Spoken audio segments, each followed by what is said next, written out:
ಆಚಿ ಮಸಾಲ. ಎಂತ ಅಡಿಗೆಯ ರುಚಿಯಾಗೋ ರಹಸ್ಯವು 20 ರೂಪಾಯಿ. ನಿರಂತರವಾಗಿ ಈ ರಾಜ್ಯ ಸರ್ಕಾರ ಏನ್ ಮಾಡ್ಕೊಂಡ್ ಬರ್ತಾ ಇದೆ, ಬಹುಶಃ ರಾಜ್ಯ ಸರ್ಕಾರ ಇವತ್ತು ಅರ್ಥಕೊಳ್ಬೇಕಾಗ್ತದೆ. ಕಳೆದ 517 ದಿನದಿಂದ ಒಂದು ದಿನವೂ ಕೂಡ ಜಿಲ್ಲೆನಲ್ಲಿ 4ಕ್ಕೆ 4 ಇವತ್ತು ಕಾಂಗ್ರೆಸ್ನ ಮಹಾನ್ ನಾಯಕರುಗಳು ಆಯ್ಕೆಯಾಗಿದ್ದಾರೆ. ಇತ್ತೀಚಿನ ದಿನಗಳಲ್ಲಿ ನೂತನವಾಗಿ ಜಿಲ್ಲೆಯಿಂದ ಮುಖ್ಯಮಂತ್ರಿಗಳಾಗಿ ಆಯ್ಕೆಯಾಗಿರ್ತಕ್ಕಂಥ ಮಾನ್ಯ ಮುಖ್ಯಮಂತ್ರಿಗಳು ಹಲವಾರು ಬಾರಿ ನೀವೇ ನೋಡಿದ್ದೀರಿ. ನನಗೆ ಪೆನ್ ಕೊಡಿ, ಪೇಪರ್ ಕೊಡಿ ಅಂತಕ್ಕಂಥದ್ನ ಕೇಳಿರುವಂತದ್ನ ಬಹುಶಃ ತಾವೆಲ್ಲ ನೋಡಿದ್ದೀರಿ. ಈ ಪೆನ್ನು ಪೇಪರ್ ತಾವೇನ್ ಕೇಳಿದ್ರಿ, ಇಲ್ಲಿರ್ತಕ್ಕಂಥ ನಮ್ಮ ಜಿಲ್ಲೆಯ ಜನ ಈ ಬಾರಿ ನಿಮ್ಗೆ ಅವಕಾಶವನ್ನ ಕೊಟ್ಟಿರ್ತಕ್ಕಂಥದ್ದು ಇವತ್ತ ರೈತರ ಎದೆ ಮೇಲೆ ಮರಣ ಶಾಸನವನ್ನ ಬರೀತಕ್ಕಂಥದಕ್ಕ ಅಥವಾ ಯಮಾಯಕ ಮುಕ್ತ ರೈತರನ್ನ ಕಾಪಾಡ್ತಕ್ಕಂಥದಕ್ಕೆ ನಿಮ್ಮ ಒಂದು ಸಿಗ್ನೇಚರ್ನ ನೀವು ಬಳಕೆ ಮಾಡಬೇಕಾಗಿತ್ತ. ನಿಮ್ಮ ಆತ್ಮ ಸಾಕ್ಷಿಗಳಿಗೆ ನೀವು ಪ್ರಶ್ನೆ ಮಾಡ್ಕೊಳ್ಳಿ.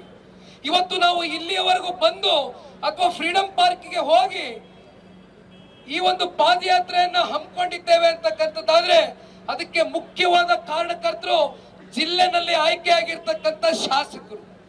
ವಿಶೇಷವಾಗಿ ಈ ಕ್ಷೇತ್ರದಲ್ಲಿ ಇತ್ತೀಚಿನ ದಿನಗಳಲ್ಲಿ ನೂತನವಾಗಿ ಮಂತ್ರಿಗಳಾಗಿ ಆಯ್ಕೆಯಾಗಿದ್ದಾರೆ. ಯಾರೇ ಮಂತ್ರಿಗಳಾಗಿ ಆಯ್ಕೆ ಆಗಲಿ, ನಮ್ಮ ಜಿಲ್ಲೆಯಿಂದ ಮುಖ್ಯಮಂತ್ರಿಗಳ ಆಯ್ಕೆ ಆದ್ರು. ಬಹುಶಃ ತಾವೆಲ್ಲ ಸಾರ್ವಜನಿಕವಾಗಿ ನೋಡಿರಬಹುದು. ನಾನಾಗ್ಲಿ, ಸನ್ಮಾನ್ಯ ಕುಮಾರಣ್ಣ ಅವರಾಗ್ಲಿ, ದೇವೇಗೌಡರು ಸಾಹೇಬರಾಗ್ಲಿ, ಅವರ ಸ್ಥಾನ ಇವತ್ತೇನು ಹಲವಾರು ವರ್ಷಗಳಿಂದ ಪಾಪ ಕನಸು ಕಟ್ಕೊಂಡು ಒಬ್ರು ಮಂತ್ರಿ ಆಗಿದ್ದಾರೆ, ಒಬ್ರು ಮುಖ್ಯಮಂತ್ರಿ ಆಗಿದ್ದಾರೆ. ನಾವೇನು ಹೊಟ್ಟೆ ಕಿಚ್ಚು ಪಟ್ಕೊಳ್ತಕ್ಕಂಥ ಜನ ಅಲ್ಲ, ಒಳ್ಳೆ ಕೆಲಸ ಮಾಡಿ ಅಂತ ಶುಭ ಹಾರೈಸಿದ್ವಿ. ಆದ್ರೆ ನೀವೇನು ಮಾಡಿದ್ರಿ? ಅಪ್ಪಿತಪ್ಪಿ ಏನಾದ್ರೂ ಒಂದು ದಿನ ನೀವು ಇಲ್ಲಿ ತಲೆ ಹಾಕಿ ಮಲಗಿದ್ರ? 515 ದಿನಗಳಿಂದ ಇವತ್ತು ಇಲ್ಲಿರ್ತಕ್ಕಂಥ ರೈತಾಪಿ ಮಹಿಳೆ, ರೈತ ಹಿರಿಯರು, ಯುವಕರು ಎಲ್ಲರೂ ಕೂಡ ಇವತ್ತು ಬೀದಿಯಲ್ಲಿ ಕೂತಿದ್ದಾರೆ ಆ ಪ್ರತಿಭಟನಾ ಸ್ಥಳದಲ್ಲಿ. ಯಾರಾದ್ರೂ ಕೇಳ್ತಾ ಇದ್ದೀರಾ ಆ ರೈತರ ಕೂಗನ್ನ? ಇಂಥ ಸಂದರ್ಭದಲ್ಲಿ ನಾನು ಹೇಳ್ತಕ್ಕಂಥದ್ದು, ಮಾನ್ಯ ಶಾಸಕರೇ, ದಯವಿಟ್ಟು ಹಲವಾರು ಬಾರಿ ತಾವು ಮಾಧ್ಯಮಗಳಲ್ಲಿ ಈ ವಿಚಾರಕ್ಕೆ ಸಂಬಂಧಪಟ್ಟಂತೆ ಸಂದರ್ಶನವನ್ನ ಕೊಟ್ಟಿರೋದನ್ನ ನಾವು ನೋಡಿದ್ದೇವೆ. ಸಂತೆ ಭಾಷಣ ಮಾಡಬೇಡಿ. ಸುಳ್ಳನ್ನ 100 ಬಾರಿ ಹೇಳಿ ತಲೆ ಮೇಲೆ ಹೊಡೆದಂಗೆ ಹೇಳಿದ್ರೆ ಅದು ಸತ್ಯ ಆಗಿ ಸಾಬೀತು ಮಾಡ್ತೀನಿ ಅಂತಕ್ಕಂಥ ಈ ನಿಮ್ಮ ಉದ್ದಟತನವನ್ನ ಮುರಿತಕ್ಕಂಥದಕ್ಕೆ ಜಿಲ್ಲೆಯ ಜನ, ತಾಲೂಕಿನ ಜನ ಮುಂದಿನ ದಿನಗಳಲ್ಲಿ ಸಜ್ಜಾಗಿದ್ದಾರೆ. ಎಚ್ಚರಿಕೆ ಇರಲಿ. ಸಾಕಷ್ಟು ಇವತ್ತು ನಾನು ತಾಂತ್ರಿಕವಾದಂತ ವಿಚಾರಗಳನ್ನ ಇವತ್ತು ಮಾತನಾಡಬಲ್ಲ. ಕೂಡದಿಂದ ಯಾಕೆ ನೀವು ಈ ಅಕ್ವಿಸಿಷನ್ ಮಾಡಿದ್ರಿ?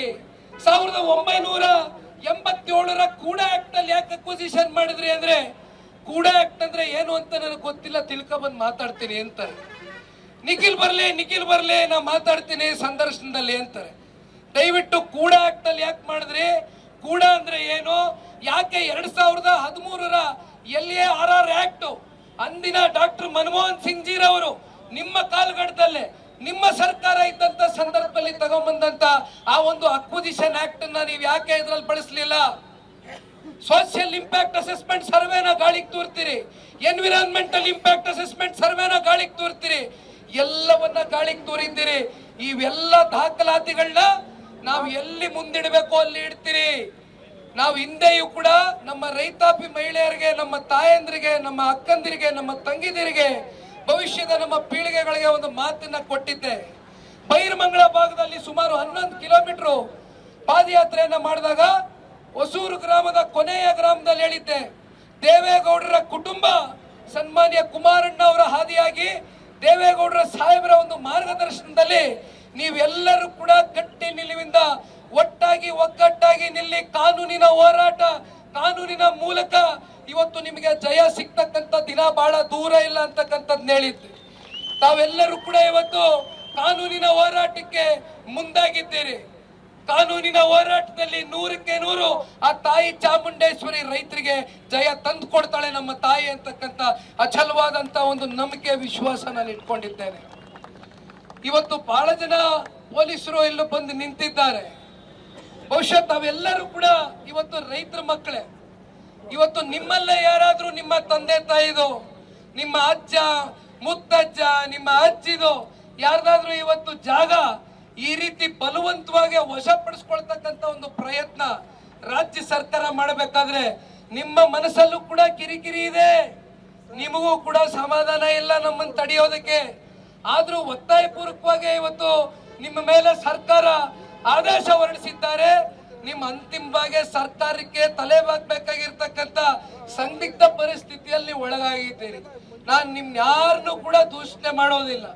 ಆದ್ರೆ ಒಂದು ಮಾತು ಈ ಸಂದರ್ಭದಲ್ಲಿ ಹೇಳ್ತೇನೆ, ಇಡೀ ಜನತಾದಳ ಪಕ್ಷದ ಕುಟುಂಬ ಅಂದ್ರೆ ನಮ್ಮ ಹಾಲಿ ಮಾಜಿ ಶಾಸಕರು, ಅಭ್ಯರ್ಥಿಗಳು ಸೇರಿದಂತೆ ನಮ್ಮ ಜಿಲ್ಲೆಯ ಅನ್ನದಾತರ ರಕ್ಷಣೆಗೋಸ್ಕರ, ನಮ್ಮ ಜಿಲ್ಲೆಯ ಅನ್ನದಾತರ ಇವತ್ತು ಅಸ್ತಿತ್ವಕ್ಕೋಸ್ಕರ ಹೋರಾಟಕ್ಕೆ ಹಲವಾರು ಜಿಲ್ಲೆಗಳಿಂದ ರಾಜ್ಯಾದ್ಯಂತ ಇವತ್ತು ಬಂದಂತವ್ರು ಯಾರು ಕೂಡ 200 ರೂಪಾಯಿ 500 ರೂಪಾಯಿ ತಗೊಂಡು ಬಂದಿರತಕ್ಕಂಥವ್ರಲ್ಲ.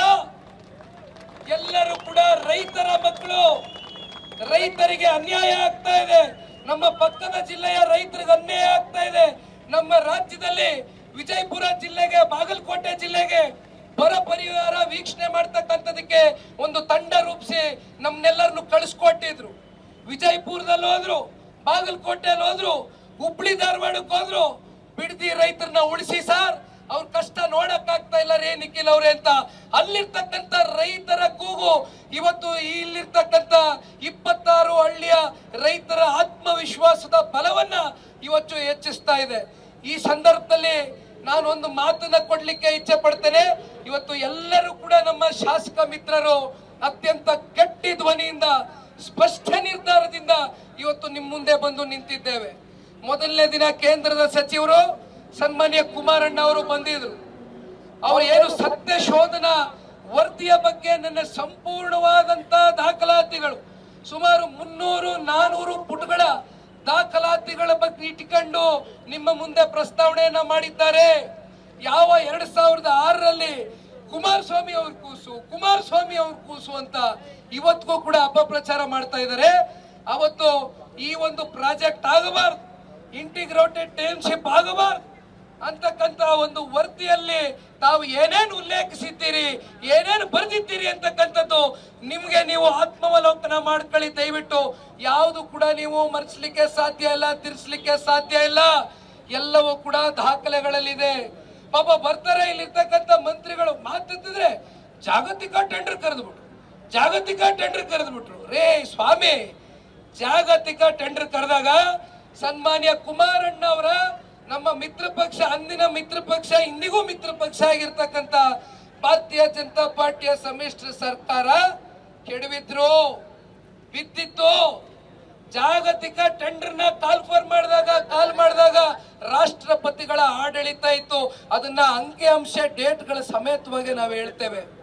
ಸುಳ್ಳು ಹೇಳಬೇಡಿ. ಯಾಕೆ ನಿಮ್ಗಷ್ಟು ಆತಂಕ? ಕೋಟ್ಯಾಂತರ ರೂಪಾಯಿ ಖರ್ಚು ಮಾಡಿ ಜಾಹೀರಾತುಗಳು ಕೊಡ್ತೀರಿ, ಲಕ್ಷಾಂತರ ರೂಪಾಯಿ ಖರ್ಚು ಮಾಡಿ ಇಲ್ಲೆಲ್ಲೆಲ್ಲೋ ವರ್ಡಿಂಗ್ಗಳನ್ನ ಹಾಕ್ತಿರಿ. ನಿನ್ನೆ ಇಷ್ಟ ದಿನ ಇಲ್ಲದೆ ಇದ್ದಿತ್ತು ಮಾನ್ಯ ಮುಖ್ಯಮಂತ್ರಿಗಳು 2 ಕೋಟಿ ಅಲ್ಲ 3 ಕೋಟಿ ಕೊಡ್ತೀನಿ ಆಫರು, ಮತ್ತೊಂದು ಗ್ಯಾರಂಟಿ, 7ನೇ ಗ್ಯಾರಂಟಿ ಅಂತಾರೆ. ನಾಳೆ ಬಿಟ್ರೆ ಇದನ್ನ ರೇ ಸ್ವಾಮಿ, ಇಲ್ಲಿ ಯಾರು ಕೂಡ 2 ಕೋಟಿ 3 ಕೋಟಿ 10 ಕೋಟಿಗೆ ಯಾರು ಕೂಡ ಕೈ ಚಾಚ್ಕೊಂಡು ನಿಂತಿಲ್ಲ. ಒಂದರ್ಥ ಮಾಡ್ಕೊಳ್ಳಿ, 1 ಇಂಚು ಭೂಮಿನೂ ಕೂಡ ಇಲ್ಲಿರ್ತಕ್ಕಂಥ ಸಣ್ಣ ರೈತರು, ಅತಿ ಸಣ್ಣ ರೈತರು 1 ಎಕರೆ, ಅರ್ಧ ಎಕರೆ, ಗುಂಟಾ ಲೆಕ್ಕದಲ್ಲಿ ಇವತ್ತು ಜಮೀನನ್ನು ಇಟ್ಕೊಂಡಿದ್ದಾರೆ. ನೀವು ಕೊಡ್ತಕ್ಕಂತ ಜುಜುಬಿ ದುಡ್ಡನ್ನ ತಗೊಂಡು ಇವತ್ತು ಬೆಂಗಳೂರಿನಲ್ಲಿ ಏನಾದ್ರೂ ಒಂದು ಸೈಟ್ ಅನ್ನ ಖರೀದಿ ಮಾಡ್ಲಿಕ್ಕೆ ಆಗ್ತದ? ಗೌರವಿತವಾಗಿ ನಮ್ಮ ರೈತರು ಯಾರೋ ಅಷ್ಟೋ ಇಷ್ಟೋ ದುಡಿಮೆ ಮಾಡ್ಕೊಂಡು, ಹಸ ಸಾಕೊಂಡು, ಮ್ಯಾಕೆ ಸಾಕೊಂಡು, ಒಂದಷ್ಟು ತರಕಾರಿ ಬೆಳ್ಕೊಂಡು, ಹಣ್ಣು ಬೆಳ್ಕೊಂಡು, ಹೂ ಬೆಳ್ಕೊಂಡು 30,000, 40,000, 50,000 ಆ ದುಡಿಮೆನಲ್ಲಿ ಅವ್ರ ಮಕ್ಕಳ ಭವಿಷ್ಯ ರೂಪಿಸ್ಕೊಂಡು ಸ್ವಾಭಿಮಾನದಿಂದ ಇರ್ತಕ್ಕಂಥ ನಮ್ಮ ಜಿಲ್ಲೆಯ ರೈತರನ್ನ ದುಡ್ಡಲ್ಲಿ ಅಳಿಬೇಡಿ. ಮಾನ್ಯ ಮುಖ್ಯಮಂತ್ರಿಗಳೇ, ನಮ್ಮೆಲ್ರಿಗೂ ಗೊತ್ತಿದೆ, ಇಡೀ ದೇಶದ ಅತ್ಯಂತ ಶ್ರೀಮಂತ ಮುಖ್ಯಮಂತ್ರಿಗಳು ನೀವು. ಪಾಪ ನಿಮಗೆ ರೈತರ ಕಷ್ಟ ಗೊತ್ತಾಗೋದಿಲ್ಲ, ಬಡವರ ಕಷ್ಟ ನಿಮಗೆ ಗೊತ್ತಿಲ್ಲ. ಎಲ್ಲವೂ ಕೂಡ ದುಡ್ಡಿನಲ್ಲೇ ಅಳಿತಕ್ಕಂಥ ಪ್ರಯತ್ನ ಮಾಡಬೇಡಿ. ಇವತ್ತು ರಿಯಲ್ ಎಸ್ಟೇಟ್ ದಂಧೆಕೋರರಿಗೆ ನೀವು ಹಿಂಬಾಗಿಲಿನಿಂದ ನಿಂತ್ಕೊಂಡು ಏನೇನು ಮಾಡಕ್ ಹೊರಟಿದ್ದೀರಿ? ಸಮಿತಿ, ಪರಿಶೀಲನಾ ಸಮಿತಿ 4 ವಾರದಿಂದ ಹೇಳಿದ್ರಿ ಪರಿಶೀಲನೆ ಮಾಡ್ತೀವಿ. ಈಗ ಯಾಕಪ್ಪ ಸತ್ಯ ಶೋಧನಾ ಸಮಿತಿ ನೀವೇ ಅಲ್ವಾ ವರದಿ ಕೊಟ್ಟಿದ್ದು? ಮತ್ತಿನ್ನೇನು ಪರಿಶೀಲನೆ ಮಾಡ್ತೀರಿ? 30 ದಿನದಲ್ಲಿ ವರದಿ ಬರ್ಬೇಕಂತೆ. ಇದ್ಯಾವಾಗ ಹೇಳ್ತಾರೆ? 4 ವಾರದಿಂದ ಸಮಿತಿ ಮಾಡ್ತೀನಿ ಅಂತಾರೆ, ಮತ್ತೆ 4 ಹಳ್ಳಿಗಳ ಫೈನಲ್ ನೋಟಿಫಿಕೇಶನ್ ಹೊರಡಿಸ್ತಾರೆ. ಅಲ್ಲೂ ಕೂಡ ದ್ವಂದ್ವದ ನೀತಿ. ಹಾಗಾಗಿ ಇನ್ನೊಂದ್ ಕಡೆ ಒಬ್ಬ ಹೇಳ್ತಾರೆ, ಏನ್ GBDA ನಮ್ಮ ಮಂಜಣ್ಣನ ಸ್ನೇಹಿತ ಒಬ್ಬ ಇದ್ದಾನೆ, GBDA ಅಧ್ಯಕ್ಷ. ಓಹ್, ಏನು ಕುಂತ ಅಂದ್ರೆ ದಿನ ಬೆಳಗಾದ್ರೆ ಪತ್ರಿಕೆಗಳಿಗೆ, ದಿನ ಬೆಳಗಾದ್ರೆ ಸೋಷಿಯಲ್ ಮೀಡಿಯಲ್ಲಿ ದೊಡ್ಡ ದೊಡ್ಡ ಚೆಕ್ಗಳು. ಓಹೋ, ಚೆಕ್ಗಳು ಕೊಡೋದಂತೆ ನಿಲ್ಸಿ. ಏನ್ ಕಾನೂನಿನ ಒಳಗೆ ಅವಕಾಶ ಇದೆಯನ್ರಿ ಈ ತರ ಚೆಕ್ಗಳು ಪ್ರೆಸೆಂಟ್ ಮಾಡಕ್ ನಿಲ್ಸ್ಕೊಂಡು? ಆಯ್ತಪ್ಪ, ನಾನೊಂದು ಪ್ರಶ್ನೆ ಕೇಳ್ತೀನಿ ಕನ್ನಡ. 5,500 ಎಕರೆಯಷ್ಟು ಇವತ್ತು ಅಂತಿಮ ಅಧಿಸೂಚನೆ ಹೊರಡಿಸಿದ್ದಾರೆ.